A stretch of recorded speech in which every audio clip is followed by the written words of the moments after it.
We'll start with the prayers.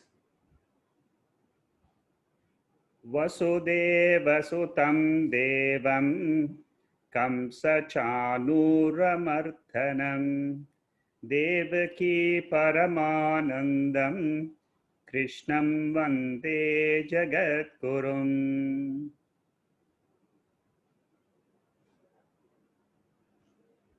So we are in the 7th chapter of the Bhagavad Gita with the title of Jnana-Vijnana Yoga.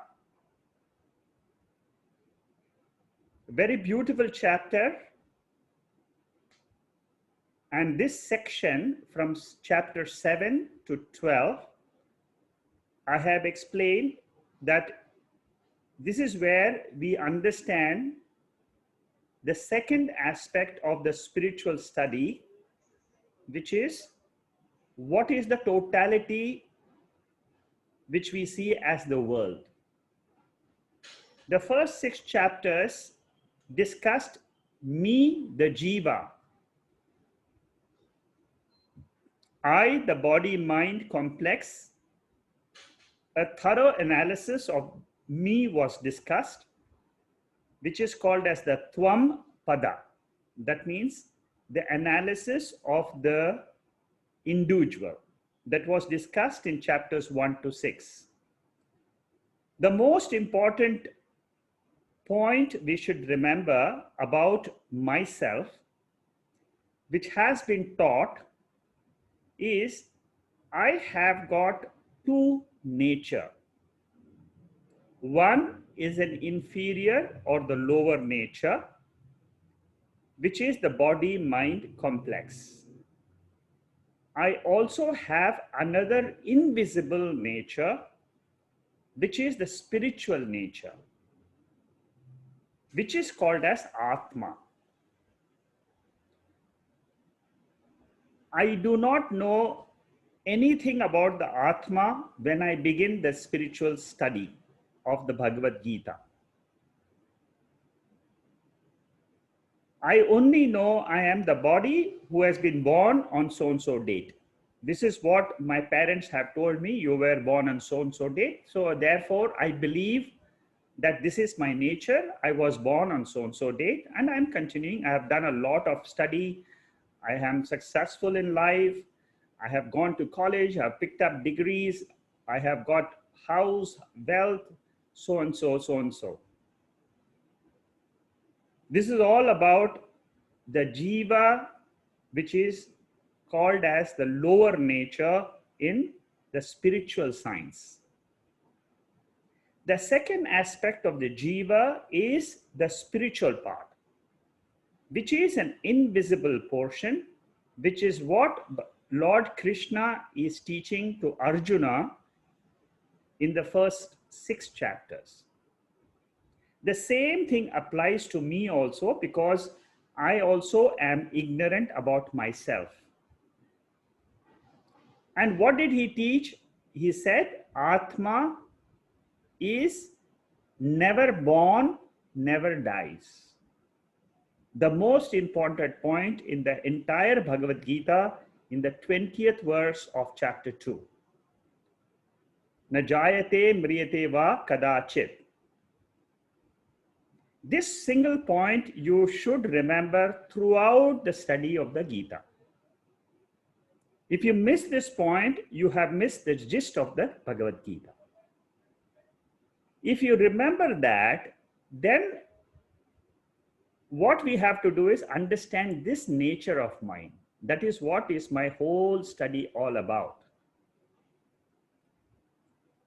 Then, once we have known that I have a higher nature, in the second portion of the Bhagavad Gita consists of three portions. Tvam Pada, Tat Pada, Asi Pada. In the second portion, I am trying to understand God, or the creator of this entire universe.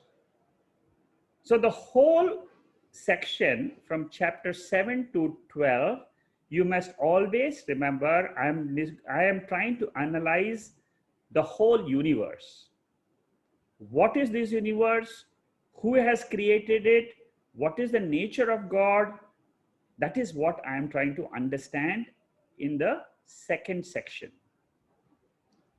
Coming down to the 7th chapter, the most important point you should remember is two technical terms. These two technical terms are called as Para Prakriti and Apara Prakriti. These are two technical terms which we have studied in the last class. Just a quick grasp of what this Apara and Para is. In every chapter, you should learn one or two terms and keep it at the back of your mind so that you can connect each chapter by chapter and understand the gist. The entire study of the Bhagavad Gita is only trying to get a new vision about myself and a new vision about the world. How far you will be successful in getting this new vision depends on each one of us. How much we try to understand the meaning of the words. And each chapter has got 2-3 subtle points where this vision is brought about by Lord Krishna. Every chapter has got 2 or 3 subtle verses, 2 or 3 subtle technical terms by which, if we understand those technical terms, we have understood the whole chapter. So what was described as Atma from an individual standpoint, now the same Atma principle from the totality standpoint is called as Para Prakriti, higher nature of the entire universe. Whenever we say universe is nothing else but seeing the God or seeing the Creator in a visible form. Like I see my body and mind as an individual, similarly, I see Lord in the form of this entire creation. That is what his vision is going to be from 7 to 12. Every chapter is going to say this entire world which you see is my form. This is what Lord says, this is my form. And he also has an invisible nature. This Para Prakriti is his invisible nature, like Atma. So Atma is compared to Para Prakriti, which is changeless, which is the life principle in the entire universe. It is a consciousness principle. It is awareness principle. And that is what is holding the lower nature, which is called as Apara Prakriti. In the case of an individual, it is the body and mind which is visible. In the case of the Creator, it is the entire universe which is seen.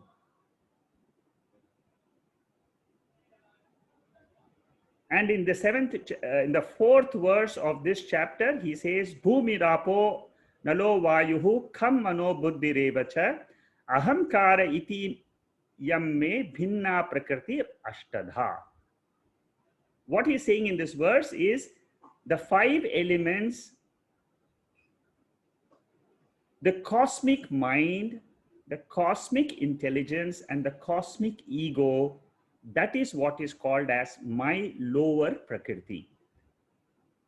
When you put all these 8 factors together, ashtadha prakriti, this 8 factor is what is called as Maya. Together. Which is called Maya means what? You go back to the Tattva Bodha, it means the causal body. Karana Shariram of the universe, of the Ishvara.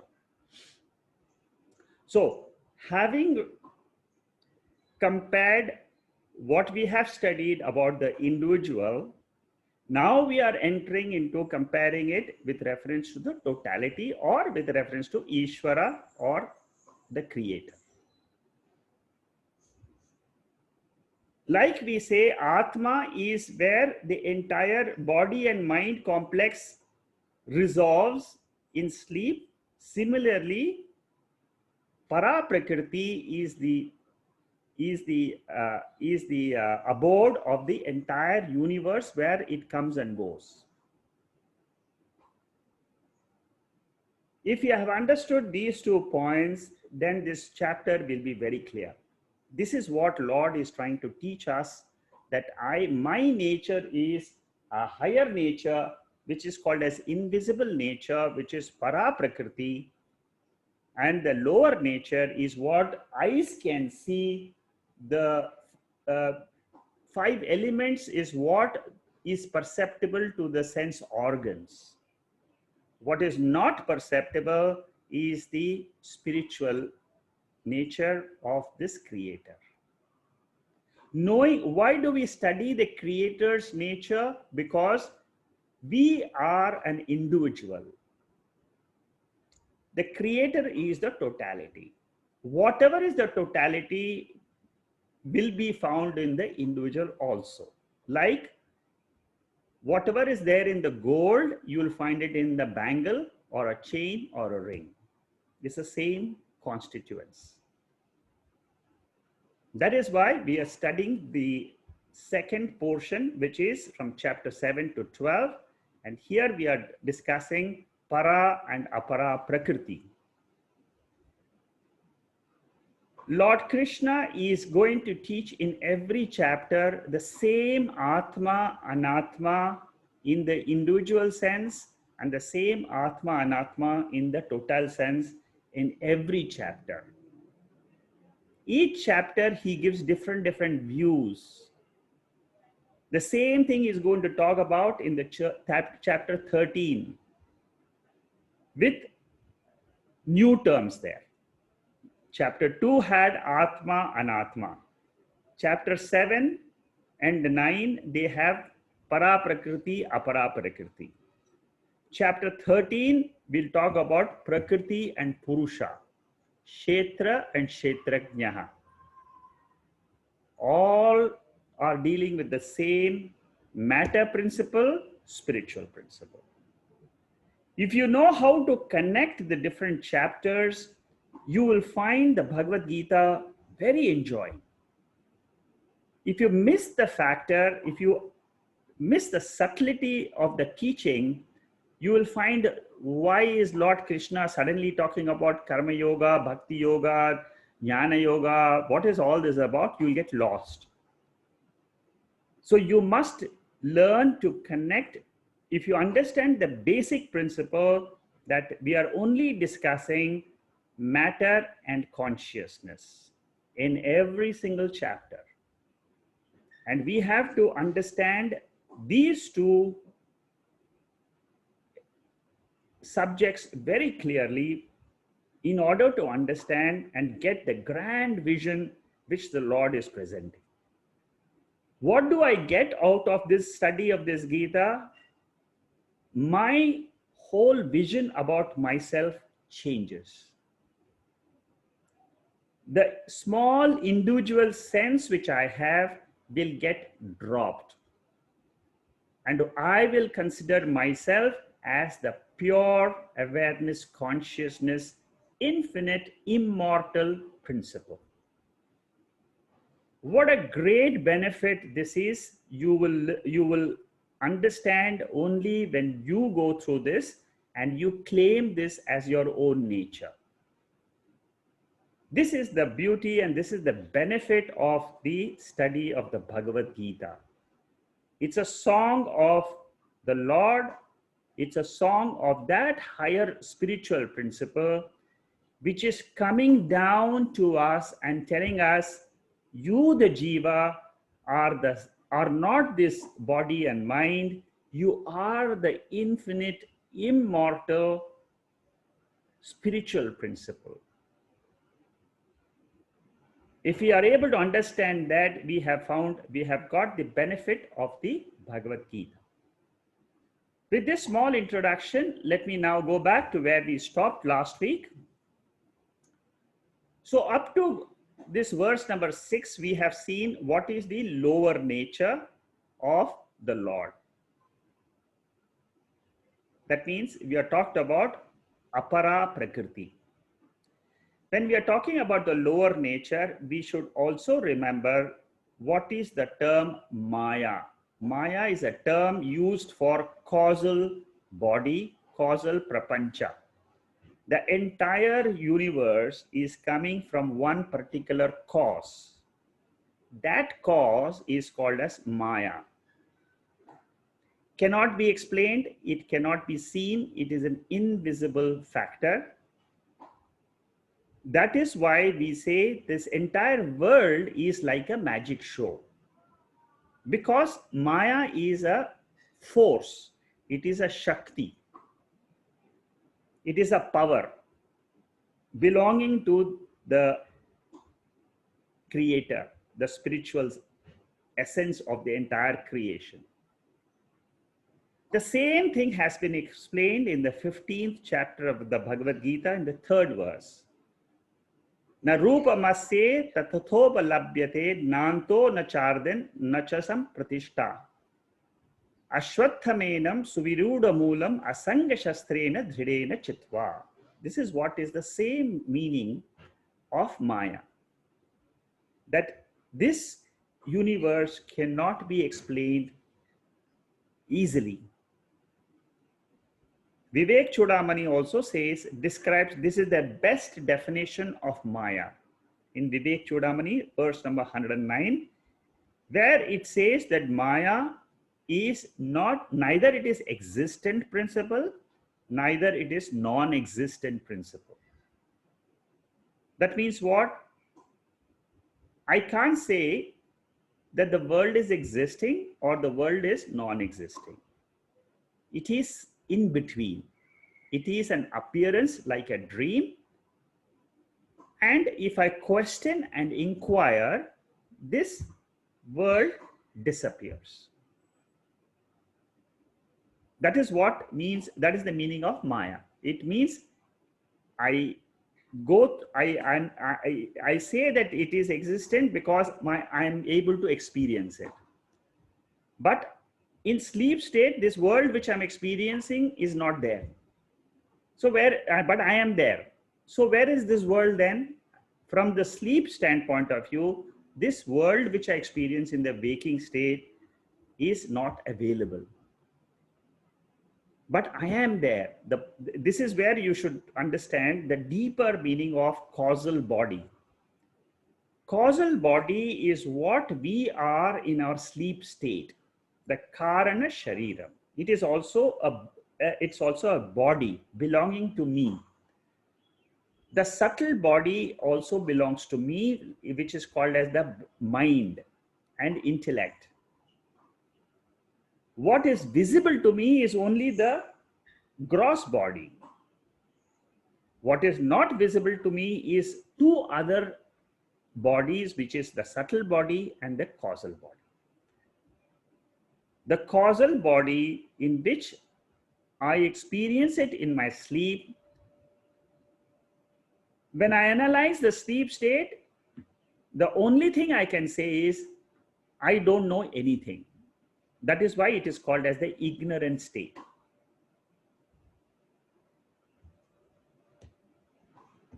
So that is what Maya is. It is a Shakti, it is a power of the ultimate creator.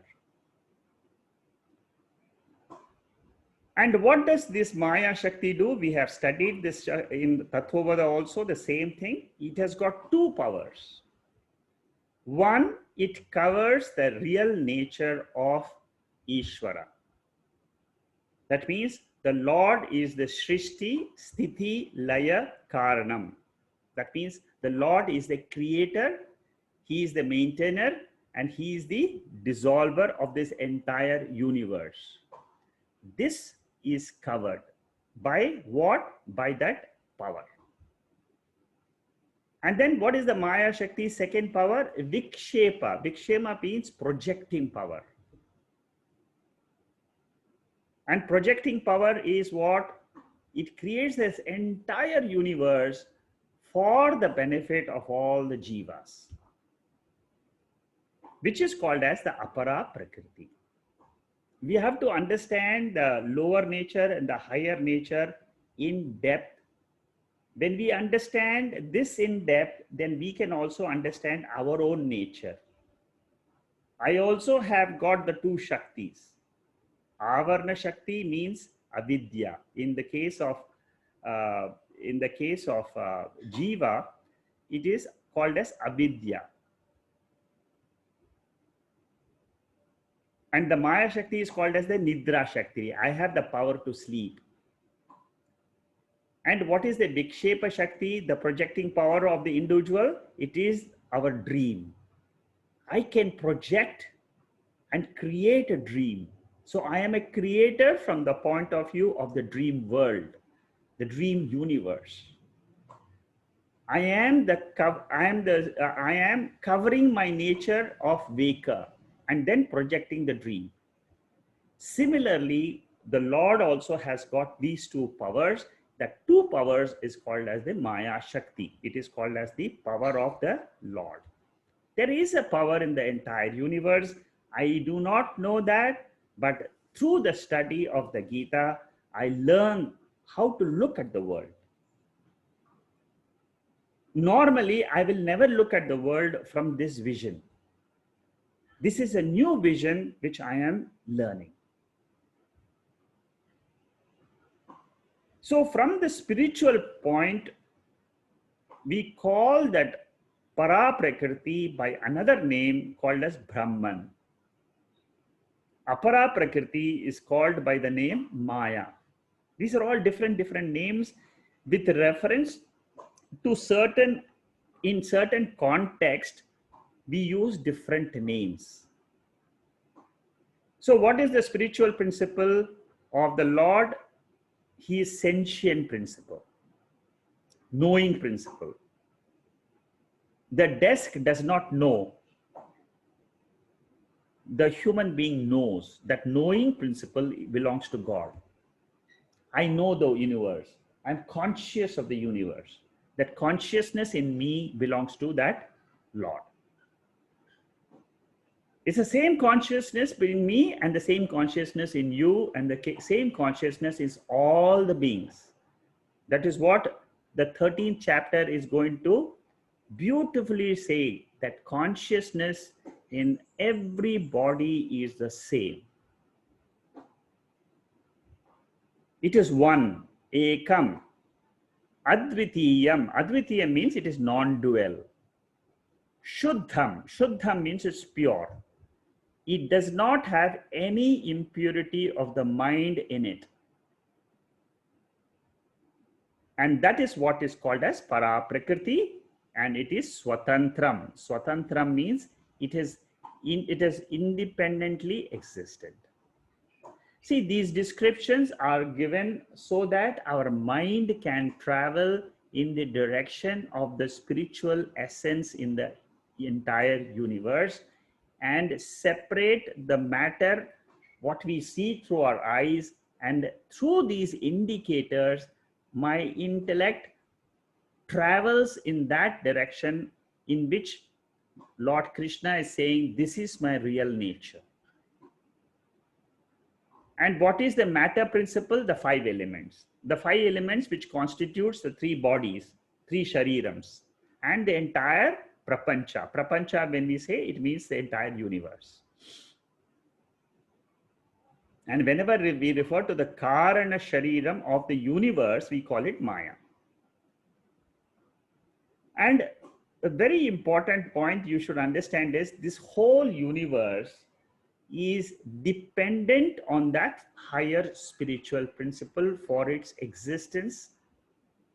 That is why it is called as Paratantram. Paratantram means dependently existent. All these words may sound a little bit difficult and all that in the initial stages. Once your mind dwells on them, it becomes so easy. Your mind in a split second can reach that higher principle. It is only a question of training the mind. If you go through the entire Bhagavad Gita, you will get for sure the ability to, all of us have the faculty. We have to only invoke that faculty in us. Through the teaching, we will be able to understand our own spiritual nature, and which is the same as the spiritual nature of the Lord. This is what we will understand in the end. If you have to give a definition of what is a creator, a technical definition, this is what it is. It is pure consciousness or awareness plus that Maya power and the reflected consciousness in the universe. That is what is the definition of creator. See, whenever we are trying to understand the Lord in philosophy, we use technical terms like we use technical terms in all other sciences. In engineering, we use certain technical terms, and we try to understand certain abstract natures of, even in physics we use, in chemistry we use. So similarly in this also, in the spiritual study, we must understand it technically so that our mind can go deeper and deeper. In all these texts, when you go into higher texts of the Upanishads, the same spiritual principle, the same Atma, we will understand more deeper. Our own intellect will go deeper, because that is a way the guidance is in the literature. So Maya, which is reflected consciousness, is called as Ishvara. That means the whole universe I see right now before me is nothing else but the Lord. Don't try to search for the Lord in any temple or any other place. The moment we wake up and we see the world, that is what the Lord Krishna is saying is my nature. This is my form. Learn, this is the new vision we get. Normally we go to a temple and then we say the Lord is there in that idol. But that is a beginner step, a baby step. Now we have to climb and go into the higher nature to understand. Through our own intellect, we are able to understand there is some power in this world. That power belongs to the Lord. So Maya Shakti, without inquiry, we say it exists. And the same thing when we start inquiring, like in physics also, when we break down and we say that, first we say that there is all matter. Then we say, no, it's not matter, but it's energy. Then we say it's all atoms. So we go deeper and deeper, and then we finally say it is singularity principle. What it means is it's an invisible, something which our eyes cannot comprehend. This is just a division. How do you differentiate the matter and the spiritual principle? The matter is achetana tattvam. Achetana means it is inert. A desk is inert. It is apara prakriti. A human being is chetana tattvam. That means he is consciousness. He is consciousness. He is conscious of the surroundings. Every one of us is conscious of our surroundings. A desk or a table is not conscious of the surroundings. This is the basic fundamental difference between matter and consciousness. Acetanatvam, chetanatvam. The second principle, matter is always with attributes. It will have a property, it will have color, it will have shape, it will have different forms, whereas spirit is nirgunam. Nirguna means attributeless. So in the same place as the body and mind, there is a spiritual principle which exists, which is attributeless. It is in and through the body and the mind and the universe. So one is Sagunam, another is Nirgunam. These are all Sanskrit names for the principles. The third principle we should understand is matter is changing all the time. Savikaram. Savikaram means changing, constantly changing. Every cell in our body is changing rapidly. When I look at something, it is there, but at the same time, it is already changed. Because the atoms inside are changing, the matter by itself, when you say matter, the definition of matter is it's a changing principle. It keeps on modifying. Our body keeps on modifying every second, evolving, aging, evolving. We have seen the 6 modifications of the body. Similarly, the universe is constantly changing. Air is changing, earth is changing. What is constant in the world? Nothing. The cosmic forces are at play. So everything in the universe is changing, but what is not changing is the consciousness. This consciousness is unaffected by the changing material nature. This is how I should understand the Para Prakriti versus the Apar Prakriti. Same discussion we had, the same terms we used when we understood chapter 2, verse number 12 to 25. If you compare, you will find the same Sagunam, Savikaram, Mithya, Satyam, Nirvikaram, Nirgunam, Chetanam, Achetanam, all these 8 terms we had used for the individual analysis also. And the same thing we are going to study in the 13th chapter also. Because ultimately we have to, when we say I am doing a study, a spiritual study, what we have to understand is what is the spirit and what is the matter, what is the body and what is the Atma. This is the gist of the entire Bhagavad Gita. It is the gist of the entire Upanishads and the gist of the entire Brahma Sutra. The 3 basic texts which all seekers go through. Chandogya Upanishad talks about the same spiritual Para Prakriti in the 6th chapter, the first verse of the second, in the 6th chapter, 2nd section, 1st verse. And he says, Sadeva Saumya Idamagra Asid. That means this spiritual principle was existing by itself without the matter in the beginning. From that spiritual principle, which is the causeless cause of the entire universe, this whole universe came about. Taittiriya Upanishad also talks about the same creation process. Beautiful Upanishad and a very, very systematic analysis of the creation.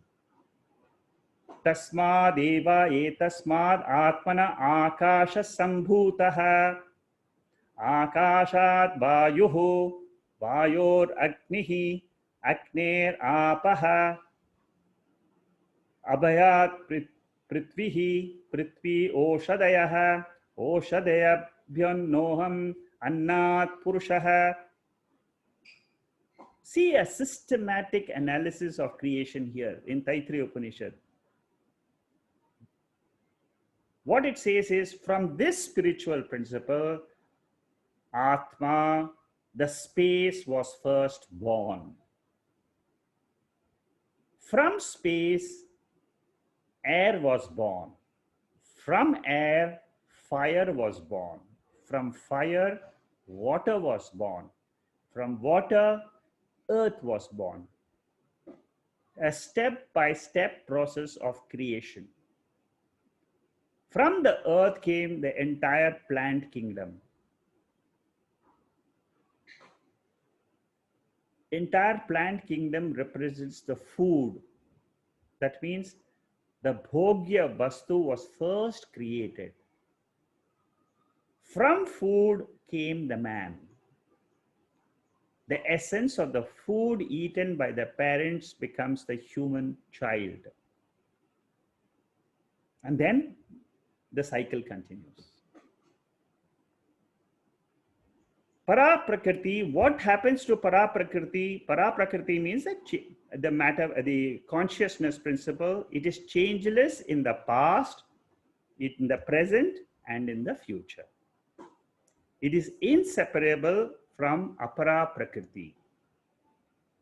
That means, can I say that the consciousness in me and the body-mind complex, can I put it separately and see them separately? Not possible. You cannot see the consciousness separately and say, I'm watching consciousness separately. It's not possible. It is always together. It is inseparable. So that means the Para Prakriti, the matter principle and the consciousness principles, which the human being sees and experiences, is always together. Body and mind is like pot space, individual space. Consciousness is like the total space.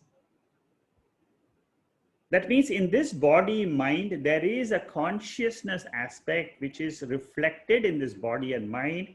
That which is reflected in the body and mind, that is what is called as the jiva. You and me are nothing else but that pure consciousness, which is our real home, which is our real nature. That when it gets reflected in the mind, then energizes this body to go through certain experiences. That is called as the Jivatma. You are a separate individual. I am a separate individual when it comes to the body and mind. Your mind is different. My mind is different. We are two different jivas. You go through certain experiences. I go through another set of experiences depending on the mind. But the consciousness in you and consciousness in me, which is the unenclosed Chaitanyam, which is the total consciousness, that is one.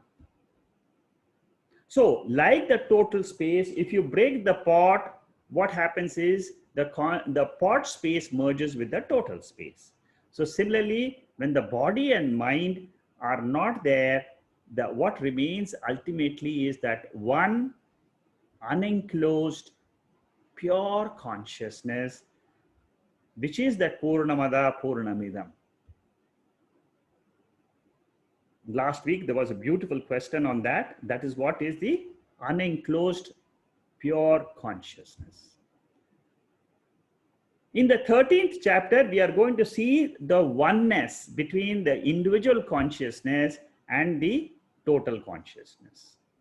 That is where Lord Krishna is going to say everything is born from one entity, which is pure consciousness. So what we are studying in the 7th chapter, 5th verse, apare matidit panyam prakritim vidhi me param jiva bhutam mahabhavo yayedham dharyate jagat. That means there is a higher principle. The Lord is saying there is a higher principle which is holding this entire universe. That is called as Apara, that is called as Para Prakriti. And the same thing is going to explain in the 3rd verse of the 13th chapter. Both are connected. Therefore, I'm just introducing that so that you understand it is the same topic which we will be discussing in the 13th chapter. When we come there, I will explain this, that we will be connecting it to the 5th verse of the 7th chapter. Nyayam yat pravashyami yajnatva mrutamashnute anadimat param brahma nasat nasat uchyate. So this same Apara Prakriti And Para Prakriti is called as Kshetra and Kshetrajna in the 13th chapter. Same principle. So when we're trying to understand the higher and the lower principles, we should say, understand one law. And what is that law? The law says any product is non-different from its cause. If you take the example of clay, clay is a cause. And pot is what? It is an effect. So one clay is a substance. The pot is just a name and form, and it has got many forms. So effect can be many, but the cause is one. Similarly, gold is one. The name form of ornaments are many. Take one wood, becomes different furniture. One water becomes foam, wave, ocean. Similarly, one pure consciousness becomes this entire universe. Why we are saying this? Because in chapter 10 and 11, the Lord is going to say that the whole universe is coming from me. I am the cause of the whole universe. He is going to say the entire universe is my creation. We need to understand this, because when we understand this, we will understand our own real nature also. So the definition of Ishvara, the creator, is awareness, pure awareness, which is called as consciousness, that is reflected in the world. The reflection is called as reflected consciousness, like the face, original face, and the reflected face. Then the reflecting medium is like the mirror. So in the case of Ishvara, the creator, we say the entire universe, where the universe includes me also, because I'm a part of the universe. So the whole universe is basically one pure awareness principle, which is reflected in the medium of the world, which is the prakriti. The same principle, when you look at an individual point of view, we call it jiva. Jiva means the individual body. And the individual body consists of what? It consists of the same pure awareness principle, plus the reflection of that awareness in the mind medium, plus the gross body which we see. So when we remove the gross three sharirams and the three prapanchas, what we are left out is the pure awareness principle. That pure awareness is one.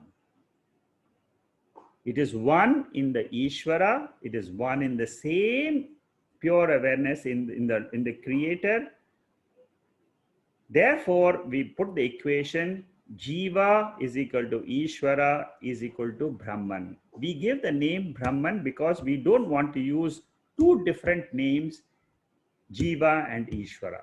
Brahman includes Jiva plus Ishvara, which is called as pure consciousness. So this pure consciousness creates this entire world with that Maya Shakti, with that power. Like the individual creates the dream world with the Nidra Shakti. This is what I had explained earlier. And this is Nirvikaram. Nirvikaram means it is got no modifications, this pure consciousness. And it is independently existing. This is what we are in our sleep state. When the three sharirams are resolved, who are we? If you ask this question, who am I in my sleep state? I am that pure awareness consciousness principle. That is what is the teaching of the Upanishads. And that is the nature of the entire creator also. And therefore, we say that Jiva is the same as the pure consciousness of the Ishvara.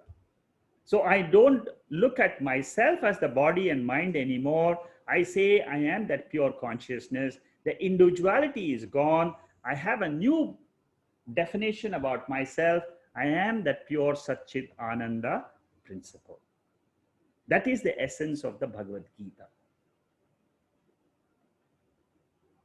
When it comes to the definition of this, how do I try to understand this pure consciousness principle a little more deeply? Then we have to understand that this consciousness principle is the material cause and also the instrumental cause for the universe.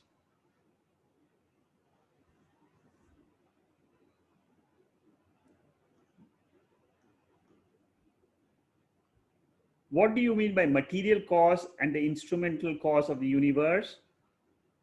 When we say material cause and instrumental cause, what we are saying is that this power of the creator, when it is reflected consciousness, we call it Ishvara. That is what we have seen. And when it is reflected in the material world, it is called as Jagat. That means that subtle mind is what is called as the Ishvara principle, and the subtle and the gross world is called as the Jagat. So one creator, we can identify that creator either with the entire gross matter, or we can identify it with the reflected consciousness, or we can identify as the pure consciousness. This is how our mind learns to understand that creator. We go deeper and deeper into understanding. In this way, what happens is I purify my mind to see the reality. The teaching goes deeper and deeper, and the mind, when it slowly starts understanding these concepts, it learns to drop its individuality and learn to identify with the totality. So this Maya, which is the matter principle, which is the karanam of the entire Jagat, is explained in 4th, 5th, and 6th verses of this chapter. And verse number 8 talks about the vibhutis. That means what are the powers of this Maya. And this 8th verse is the seed verse for the 10th chapter. So this is basically the Maya, which is at the which we can see it in a visible form. When the same thing is not visible, when we say that it is a reflected consciousness, like we have a reflected consciousness in the human mind, there is a reflected consciousness in the entire world. That reflected consciousness becomes the nimitta karanam. Like what? Like the intelligent cause of the pot maker. Material cause for the pot is the clay. So the material cause for the entire matter is what we call as the Maya. Material cause. Then the nimitta karanam is called as the intelligent cause. Then pure consciousness is the Shuddha Chaitanya.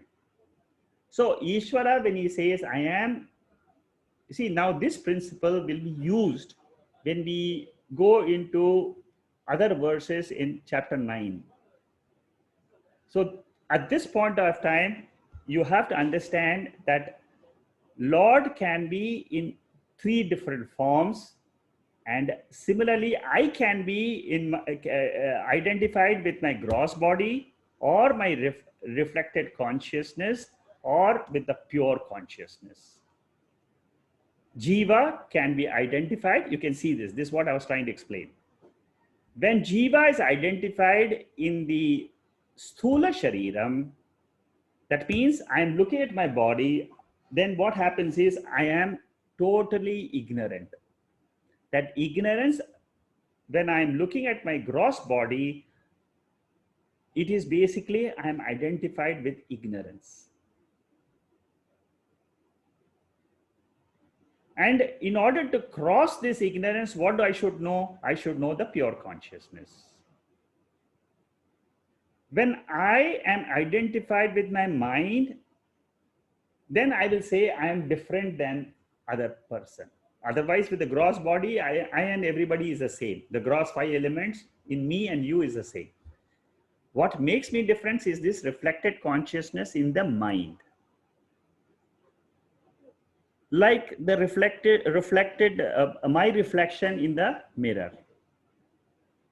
So when this happens, when I identify myself with my mind, then I say I am different. I say I am in difficulty. I say these are all related to the reflected consciousness in the mind.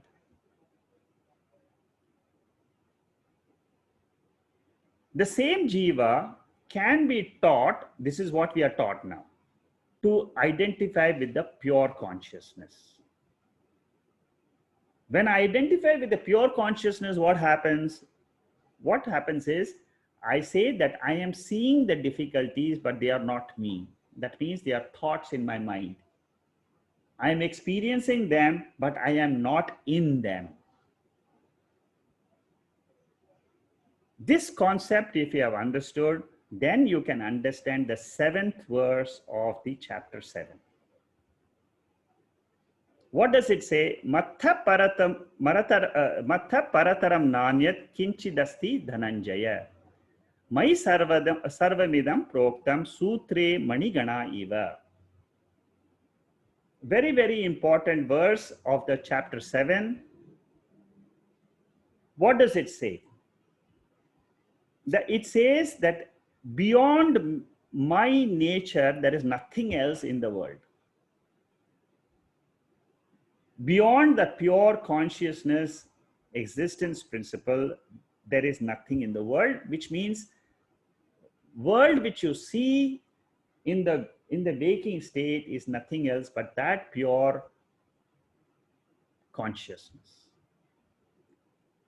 which is what we have mentioned. We are trying to, which I was trying to say, that when you identify with the pure consciousness, what happens is you are seeing the substance as the consciousness, but not as the world. Now, how does the Lord explain this? He gives an example of a cluster of gems, or a flower, or like you take like flowers are put in a thread and you form a garland. When you form the garland, what happens is the thread is not visible. But without the thread, you cannot have a garland.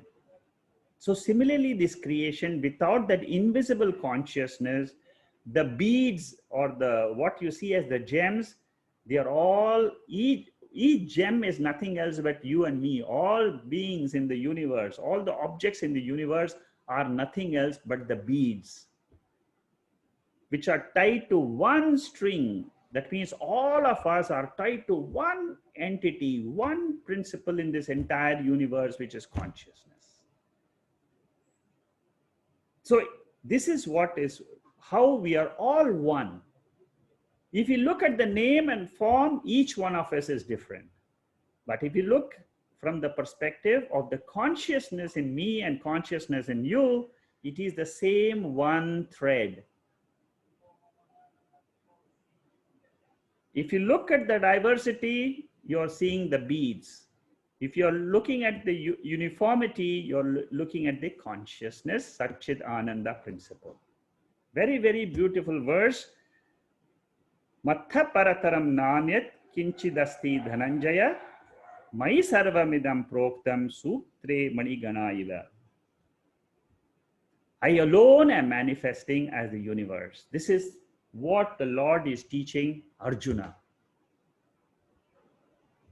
The same thing he is going to discuss in chapter 10 and chapter 11, where Arjuna is going to ask, you have taught me in the 7th chapter, in the 7th mantra, that you are one and the whole world is hung on you. Now, can you show me that vision? Can we show me that vibhuti of yours? How you as one are seen as the whole universe? That is what is explained by Lord in the 10th chapter and the 11th chapter. The 7th verse is going to be expanded into a whole 2 chapters, chapter 10 and 11. One consciousness appearing as the entire universe. How does this happen? A wave is nothing else but water. Ornament is nothing else but gold. We don't need to do tapas. That means an individual wave need not do tapas and to know that it is water. What it needs is a knowledge that it is water. Oneness is its nature with water, H2O. All ornaments are nothing but gold. The whole universe is nothing but the entire world. The whole universe is nothing else but is one consciousness. And that consciousness is called as the Lord. You can call it by any name. You can call it as Allah. You can call it Buddha. You can call it Jesus. You can call it by any name. But ultimately, this is what it is. It is one principle which is holding this entire universe as one. Rasomyamapsu kaunteya prabhasmi shashi suryayoho pranava sarva vedeshu shabda kai paurusham rushuhu. In the 8th verse and up to the 12th verse, the Lord says that this entire verse, whatever you see in the universe, balam balavatam chaham kamaraga vivarjitam dharma viruddha bhuteshu kamosmi bharatarshabha ye chaiva satvika bhavaha rajasastama shashchaye mattha eveti tan vidhi natvaham teshu te mai. All these verses are saying this entire universe is this one consciousness, pure consciousness, and that when it is identified with 3 gunas, this is 3 gunas, sattva, rajas and tamas, becomes the shrishti, the entire creation. What these 3 gunas are will be explained later in the 12th chapter. But right now, it's a step-by-step revelation of the creation process. Every chapter, the Lord will say, this is what I am. And slowly he will raise our level to a higher level, to a higher level, to a higher level. Every chapter is a graded chapter. Chapter 1 to 6 was at one level. Chapter 7 to 12, every chapter he is going to go deeper and deeper. And in the 13th chapter, he is going to give the final push. 13, 14 and 15 are the 3 highest chapters in terms of knowledge given in the Bhagavad Gita. They are in me, they originate in me, I am not in them. That means that pure consciousness can exist independently. When it exists independently, that is called as the liberated state of a jiva. It is the pure state of the jiva. That is what is called as moksha. This is what we have to understand, that I have this nature of mind where I can remain as the pure consciousness, but my lower level is when I'm identified with the body and mind. This is a lower level, but I am pure consciousness is the higher level.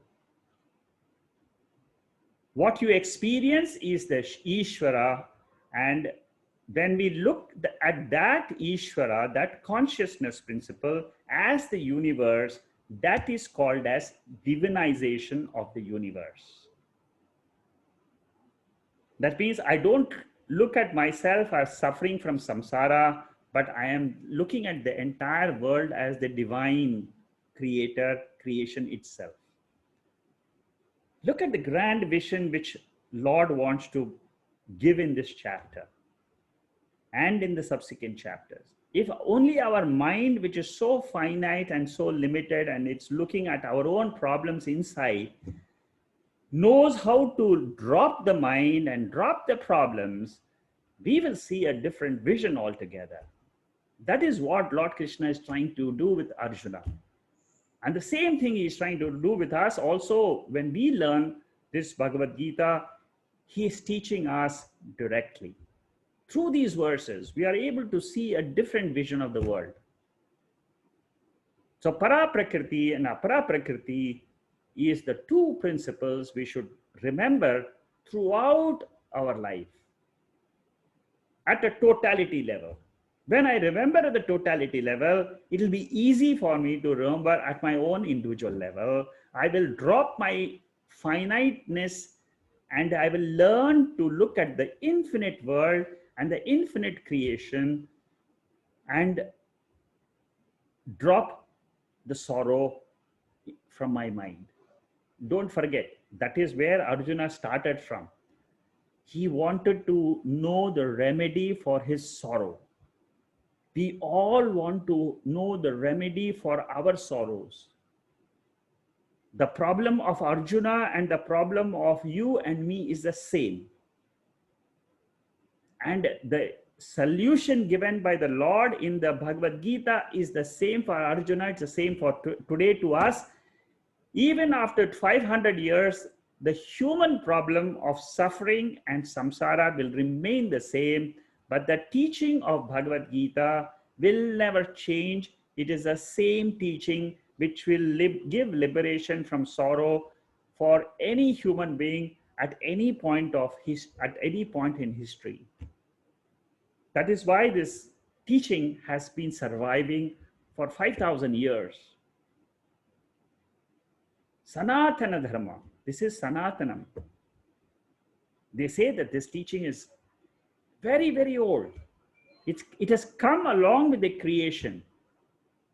But over a period of time, it has got lost.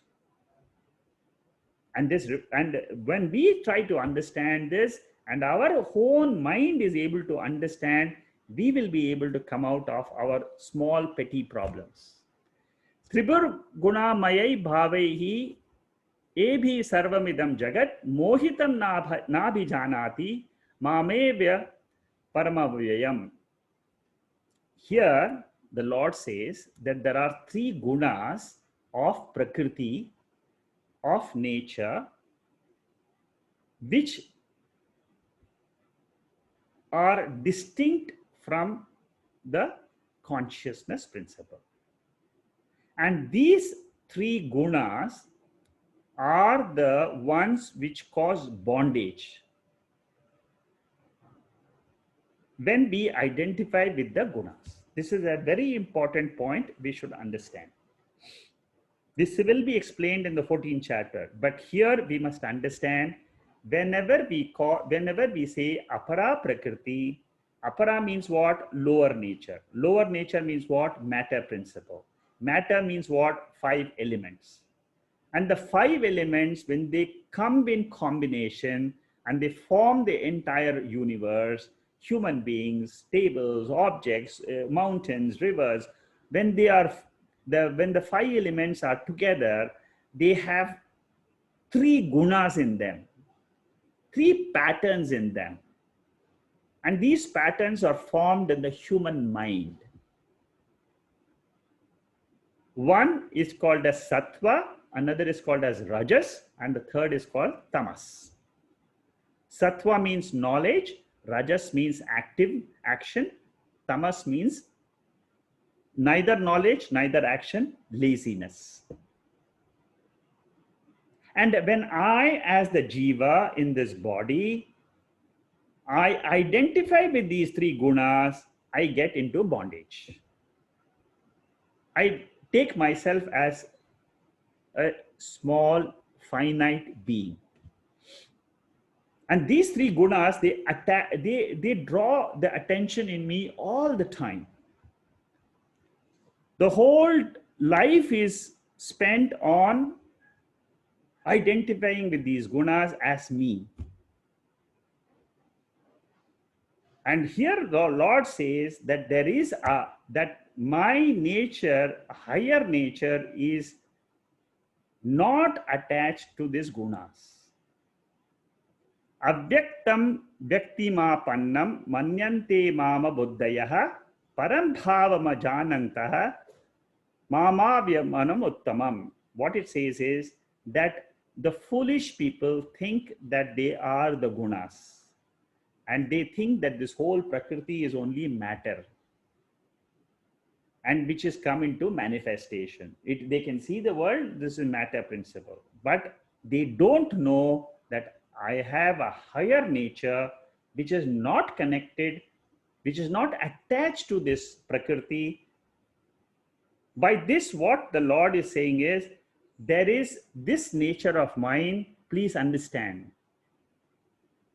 I have a nature which is called as Par Prakriti, which is completely different than the five elements.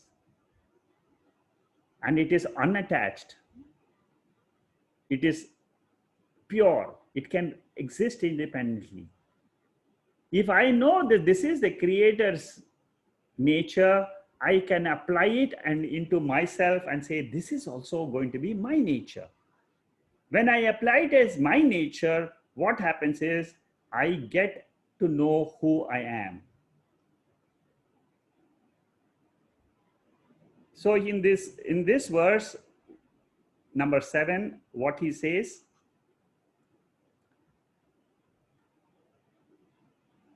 I alone am manifesting as the universe. All that we have finished. The three gunas, avyaktam vyaktimapannam. And how do we understand this aspect? How do I understand that that the whole world is nothing else but one Par Prakriti? This verse, Maya Thatamidam Sarvam, this comes in the 9th chapter. This verse is connected to this particular verse of the 24th verse of the 7th chapter. Therefore, I brought this so that you can get connected to that. For example, suppose we see a TV, and in the movie, we get attached to the movie characters. What happens is we forget the screen. So similarly, the Lord says, when you are looking at the manifested world, it's as good as you're seeing the movie characters. But what you should learn is, you should learn to understand that there is the TV screen, that consciousness principle. So know that consciousness principle, then you will be free. So Maya, what it says is, I will explain these two verses. These two verses are the critical verses of the 9th chapter. I will explain to you those meanings when we come there. Maya thatamidam sarvam jagadavakta murtinaha mastani sarvabhutani nachaham tesho bastitaha. So they are the means. That means this Maya is a means to understand the Lord, which is the pure consciousness. That pure consciousness is not a part, it is not a property of the world. So when I also look at myself as the pure consciousness, then I am not holding on to my property, my money, my status, my people. I and the mind goes away, which is called as samsara. I hold on to the Para Prakriti. Para Prakriti means pure awareness, and play in the world like a sport. For example, if I know swimming, then I can play in the water. So similarly, if I know I am pure consciousness principle, I can play in the world. And not at all affected by whatever instances which are coming and going throughout the day, throughout my life. Nothing is going to happen to me. If I know that principle, for security and permanence, I will hold on to that pure consciousness, which is like holding on to Ishvara. Daivi hesha gunamai mama maya duratyaya mameve prapadyante maya metam tarantite. The Lord here says in the 14th verse that is very difficult to cross this Maya. This Maya means what? It is a mind. In each one of us, it is our mind which is deluding us. If the mind was not deluding us, we will know that we are pure awareness consciousness principle. Knowing this Para Prakriti frees us from the ignorance that I am that pure consciousness. And then Arjuna asked this question, how do I get rid of this delusion in my mind? The Lord says, it comes by bhakti. Bhakti means you learn to love the higher nature, which is in you today. That it is not far away. That Lord which you are talking about is not very far away. I am there in every human being. I am there in your heart. Chaturvida bhajante mam jana sukritiryorjana artho jiknyasu sutyarthi jnani cha bharatharshaba. Then in the 7th chapter, the Lord starts describing 4 types of people. 4 types of bhaktas. What are the 4 types of people in the world? Number 1 is Artha Bhakti. Artha Bhakti means what? There are some people in the world who want to just get rid of their sorrow, their difficulties. Today I am having a financial crisis in me. I want to get rid of it. So I go to the Lord and pray, oh Lord, just take away from me from this crisis which I'm facing. Or there is somebody at home who is very suffering a lot. Please save him. These are all crisis situations. These are all called as people who are asking Lord to help them to get rid of their difficulties. They are called as Artha Bhaktis. To get rid of sorrow. Second category is Artharthi Bhakti. Artharthi means they want to not get rid of something, but they want to gain something. I want my son to pass the exam and join the college in the US, get a seat in the US college, university. I want a promotion in the office. I want a child. I want wealth. I want a house. I want 1, 2, 3, 4, infinite things, infinite variety of things. So we go to the temple and pray to the Lord for this because there is nobody else. There we believe there is a power, but we go to the Lord to ask for these things.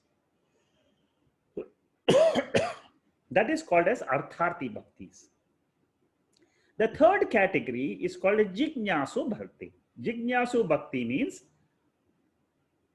this person does not want to get rid of his difficulties or want to gain something, but he wants to know, oh Lord, I want to know who are you. So I want to use the world to understand you. That is called as the inquirer. So we are all inquiring. We have crossed the Artha Bhaktis and Artharthi. We have all become Jignasu. We want to inquire about the Lord's about the Lord. We want to inquire about what is his nature. The last category is Jnani Bhakti. After coming to Jignasu, I learned the Vedas, I learned the Bhagavad Gita, and then I learned the 7th chapter of the Bhagavad Gita, where the Lord tells me that you are nothing else but this pure consciousness. And then I learned to become one with that Lord, because the Lord is teaching me that your nature and my nature is the same. When you go to sleep tonight, you are one with me only. You are in my lap. If I have full faith in that knowledge, that is what is called as a Jnani Bhakti, where Ishvara is an end, is the goal, and I become one with that Ishvara. That is called as a Siddha Bhakta. That means I am no longer a seeker, but I have sought what I wanted. And a Jnani is a Jivan Mukta.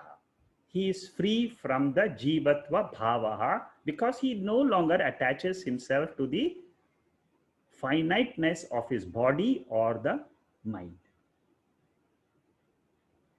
Then in the 21st verse, yo yo yam yam tanud bhaktaha shraddhaya chittum mirchati tasya tasya chalam shraddham tameva vidyamamyam. Very beautiful verse. He says, whatever the form any devotee desires to worship, with full faith, I make that faith unflinching. That means you can go to the Lord and ask for anything, but the Lord will give you whatever you have asked for. The Lord can be symbolized in trees, rivers, sun, moon, plants, because ultimately the whole universe is His. That is what He says in the Bhagavad Gita. In India, that's what we generally say. Because of the Bhagavad Gita, where the Lord says in the 10th and the 11th chapter, you see any part of the universe, it's me. Therefore, we can look at the Lord in anything, and we can symbolize Him in any of the forms which we see in the universe. We have one God represented by many symbols. Symbol is called as Alambanam. We have God only. That is what is called as the higher nature. If I understand this principle that there is only one God, which is the whole universe, that is called as having the higher vision of this creator. So these are the verses 17, 18, 19, and these three verses describes how through different births we have come to realize that this entire whole universe is nothing else but one Ishvara, one consciousness principle. One question which will come to all of us is, why does this bhakti doesn't come to us? That is what is the question here. And the Lord says it is because we have the delusion in our mind. The likes and dislikes in us, they are the problems for not having this bhakti towards that one Lord.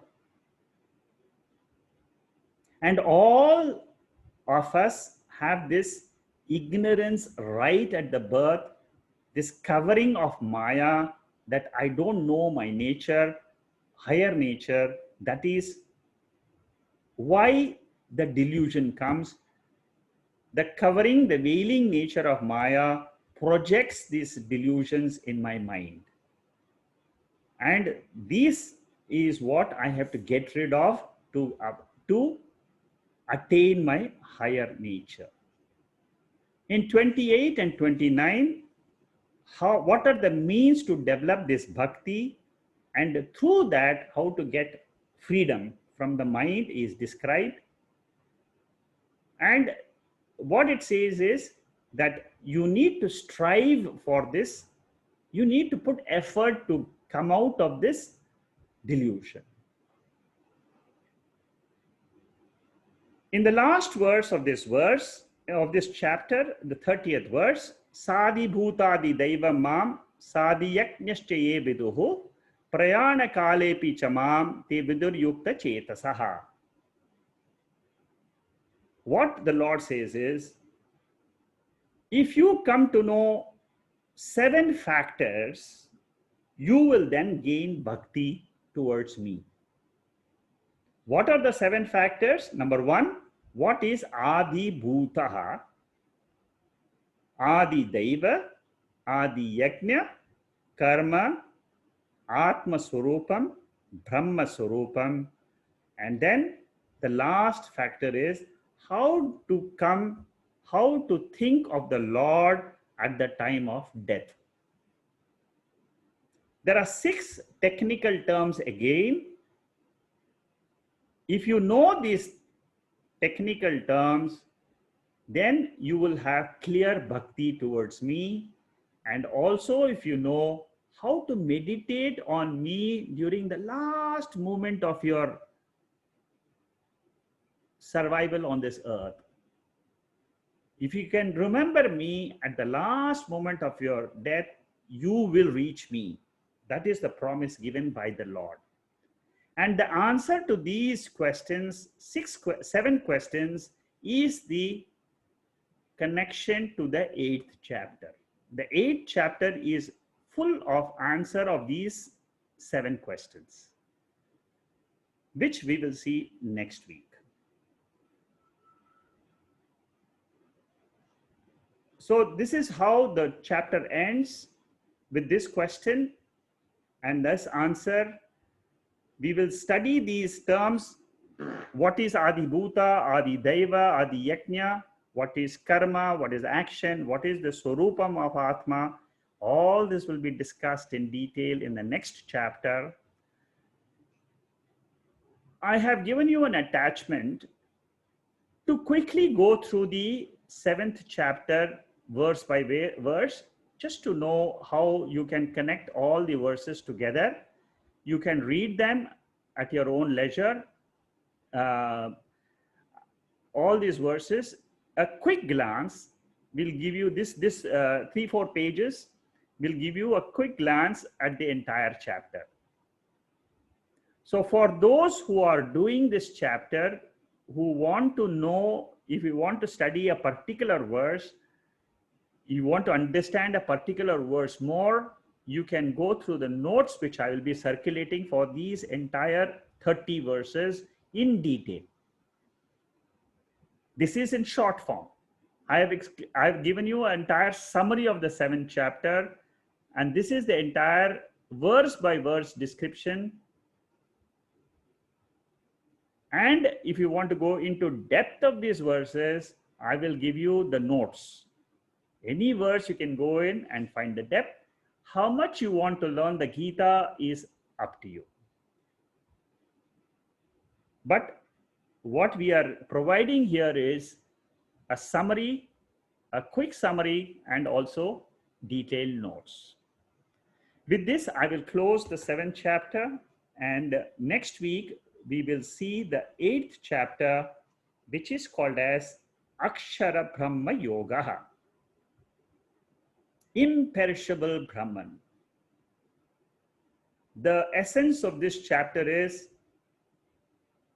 how do I develop one-pointedness of thinking about this Lord throughout my life, so that I can remember him at the last moment before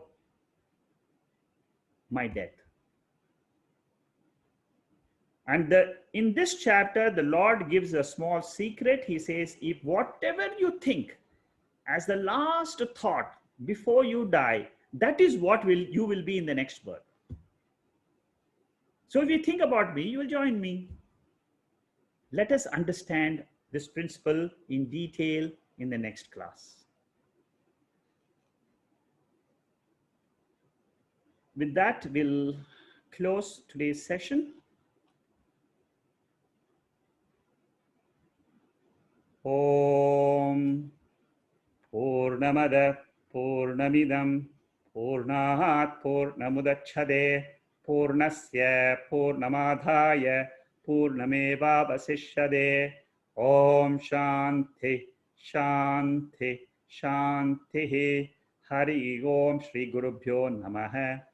Hari Om.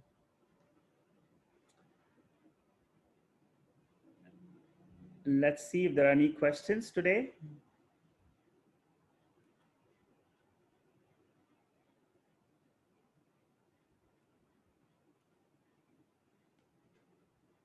Amianshu is asking a question. In slide number 14, body, mind is explained as like pot space and enclosed Chaitanyam.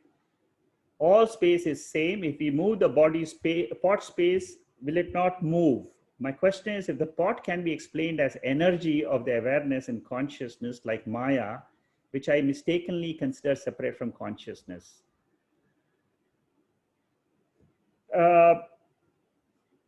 See, generally what we are trying to achieve in this, Vedanta believes that the ultimate is not energy. The ultimate lesson in the spiritual study is the pure consciousness principle, which is not matter, which is not energy, which is not inert. Matter, energy is inert. Consciousness is chetanatvam. So your question is, can it be taken as energy? It cannot be taken as energy because energy is inert. What we are saying is the knowing principle, that I see, I am conscious, I'm aware of my surroundings. That is what is being taught to us in this chapter, in the entire Bhagavad Gita. Therefore, this is done in almost all the Upanishads. This example of pot space and the total space is coming from Upanishads. And what it says is that this body and mind is pervaded by consciousness. Without consciousness, neither you will listen to me or neither I will be able to talk. So and this consciousness is not restricted to this body or your body, but it is one consciousness. Like space. Like space is there in my room here, and the space is there in your room in India. So far away. But what is dividing the space? If I remove the walls here, and if you remove the walls in your house, there is only one space. So similarly, whether you are in Brazil, whether you are in India, whether it is you are in Singapore, space is one. What is covering, what makes me feel that space is limited is the wall around my house. Similarly, this body and mind, what is illumining my thoughts is consciousness. What is illumining your thoughts is consciousness. Consciousness is there in your body mind, is there in my body mind. Both of us, we remove our body mind, what remains is pure consciousness. So space, total space, finite consciousness, infinite consciousness, this is how the comparison is. So Amianshu, is it clear? Shanmugam, can you unmute everybody so they can ask questions? So Amianshu, is it clear? Clear, thank you very much. Okay, thank you. Uma is then asking, I, the pure consciousness, take on the body as a medium to experience the universe, which is also the medium of the pure consciousness. Is this correct? Yes, that's correct. See, when I take this body and mind as a medium for experience, similarly, pure consciousness is that this whole universe is nothing else but the medium for the creator. That is a perfect understanding. What you have is the right understanding. Then Chandrarekha is asking, Yatha Tata Pinde, Yatha Brahmande Tata Pinde. Heard this many times from my school principal. Yes. What it means is, what the individual microcosm is Pindaha. That means it's a small portion. Brahmande. Brahmande means the totality. That totality which is there in the finite also. The pure consciousness which is there in the total universe is there in me also. That is what is yatha brahmande tatha pindande. Okay, any other questions from anybody else? You can unmute and ask the question if you have anything.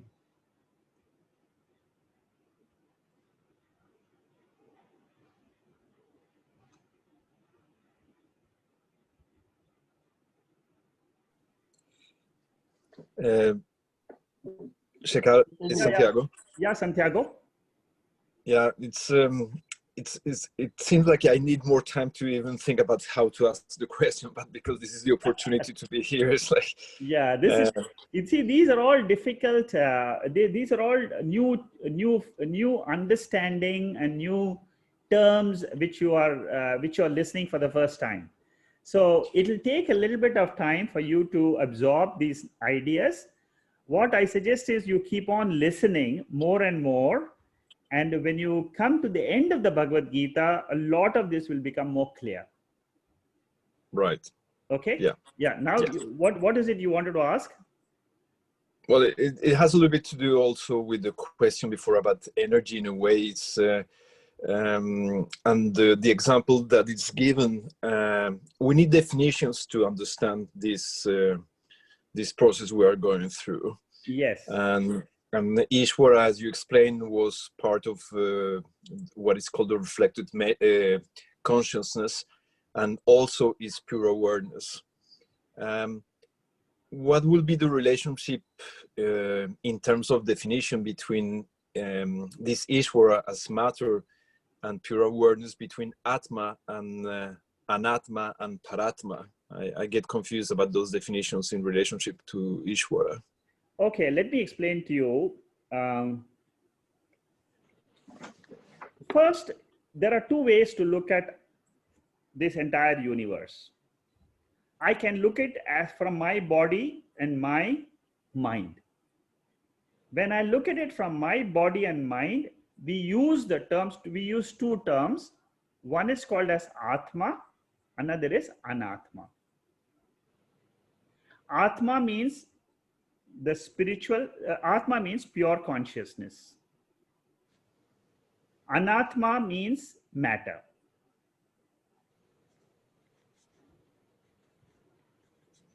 So this is the first thing you should understand. And in this, you should understand that matter, the body and mind, cannot be visible without pure consciousness.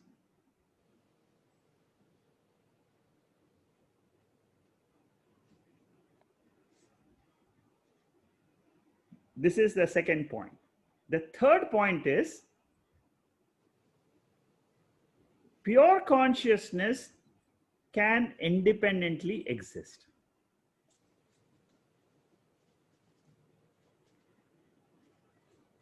If you ask how, for example, in sleep state, I don't see my body, I don't see my mind. But all of us will definitely say, I exist. So in sleep state, I am that pure consciousness alone.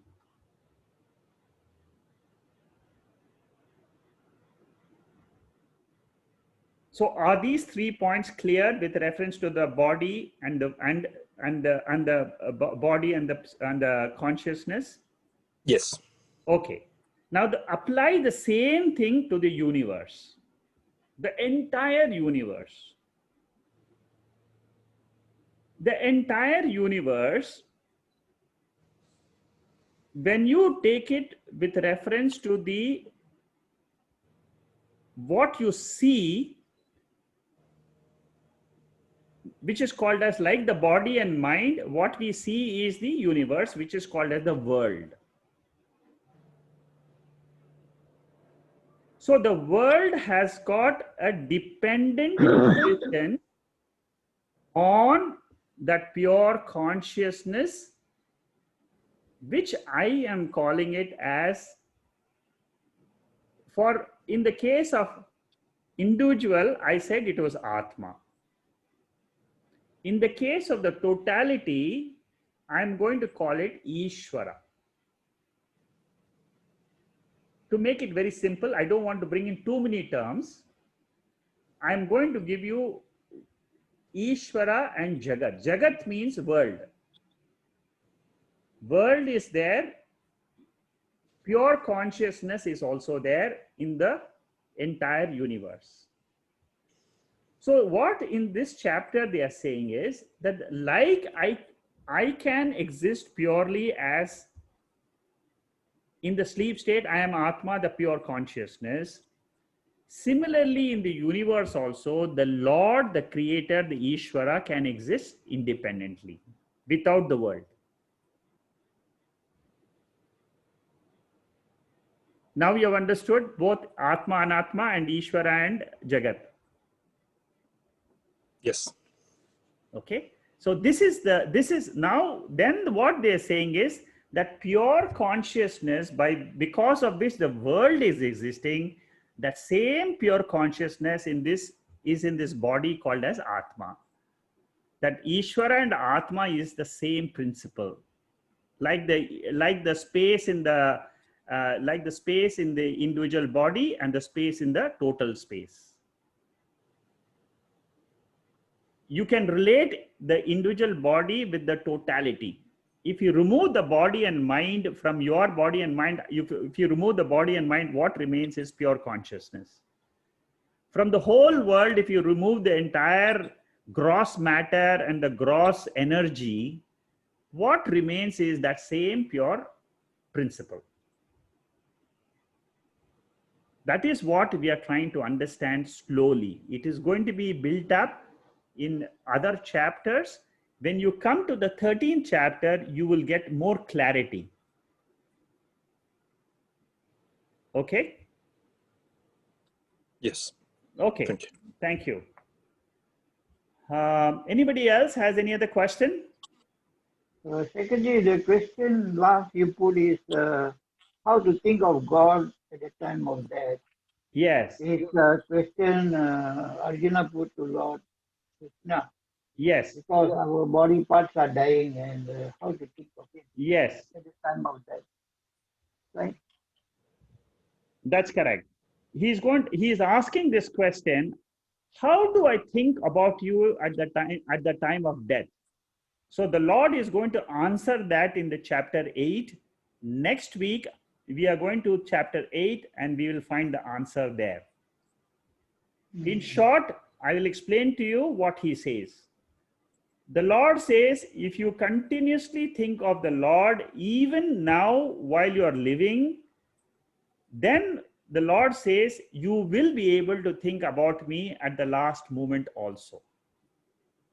So he says, Sarveshu Kaleshu. That means even now you start thinking about that pure consciousness in you, so that slowly when the last moment comes, suppose you are thinking about your son or your house or property throughout your life, and you forget about that pure consciousness, in the last moment you will never think about it. You will be only thinking about what is happening in my shop, who's going to look after my shop. You will not think about the Lord. So what the Lord is teaching us is, start today and say that I am that pure consciousness. That Lord which is there in the universe is there in me today. The cause and the effect, I am the effect, I am a product, I am the product of that Lord. I am that pure. You see, what is there in this body? You tell me, is there anything in this body which I have created? Nothing. This body is made up of 5 elements. This is put together by some intelligent principle. The digestion, the heartbeat, the breathing, everything is put together by some intelligent principle. I only think that there is some consciousness principle which is putting together all this for my benefit. If I can think that as the nature of the Lord, then throughout my life, I will never forget that there is one principle, that God principle is there in this body also. I will never forget him. That is what he teaches in the 8th chapter, which we will see next week. Let's see. Thank you. Okay, any other questions? Thank you. I do. I know. I seem that somebody has another question, but I have a question too. Yeah.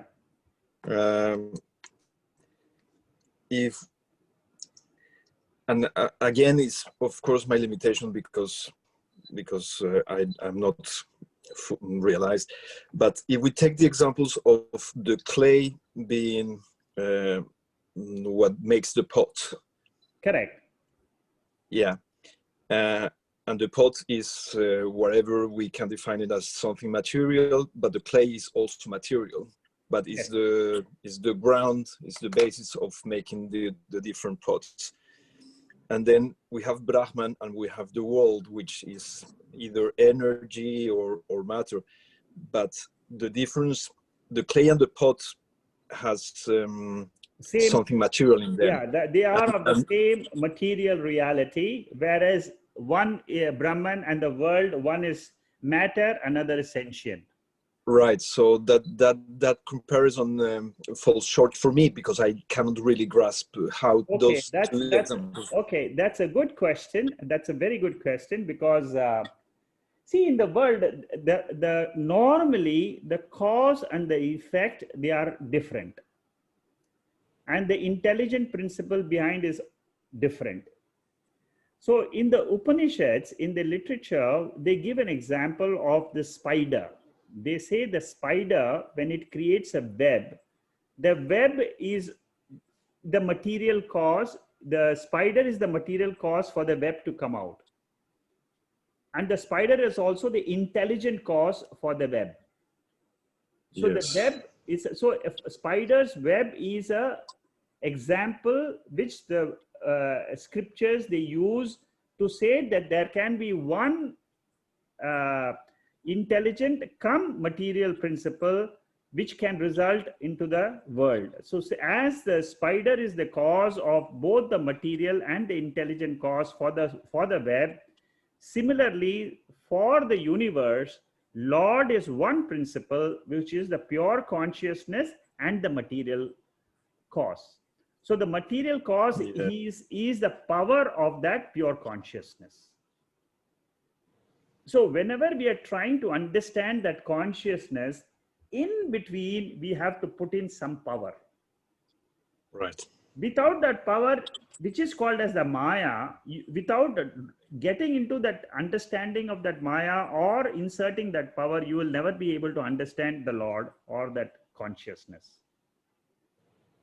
That there is one power, that power is called as ignorance. In the case of, you see, this is described in higher texts. This Maya is a power which is wheeling that consciousness. You see, exactly like the whole world waking state is wheeled for us when we are asleep. So this consciousness, if this power of wheeling was not there, you and I will not be here talking about Lord itself, because then we'll be clear that there is one consciousness which is appearing as the world. So we need to drop that ignorance. And your question about this question is very, very good question, because what you are asking is there are two different levels in which this is being this question is. One is when we say the Lord is at a higher level, which is the consciousness is at a higher level compared to the world, which is at a lower level. Like the waker and the dreamer. Waker is higher level than the dreamer. Similarly, consciousness, we should understand, is independently existing like the waker. So beyond the waker is the consciousness. So your question of they are both clay and you see here, when it comes to clay and pot, they all both belong to the same reality. Yes. Whereas in the case of Brahman and the world, you should understand Brahman as a higher reality because it's consciousness. And it can absorb the entire creation into itself, like the waker can absorb the entire dream world into itself.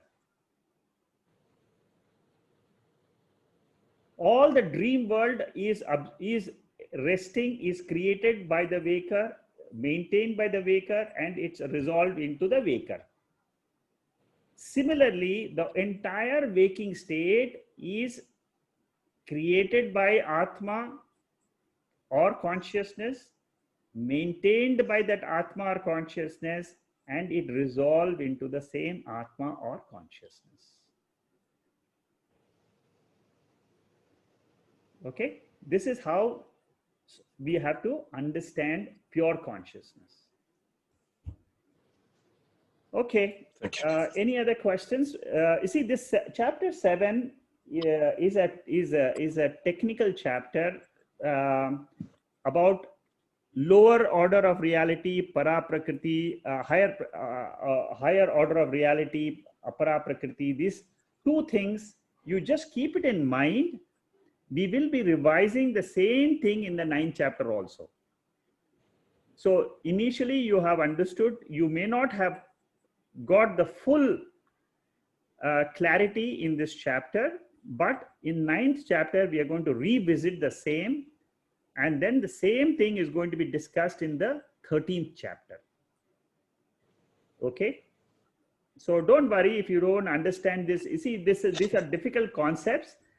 Santiago, I understand your predicament because it's completely new to you.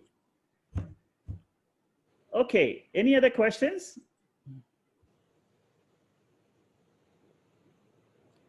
Okay, if there are no questions, then we'll close for the day, and then we'll meet next week for the 8th chapter of the Gita. And I will close this session now. Thank you and good night.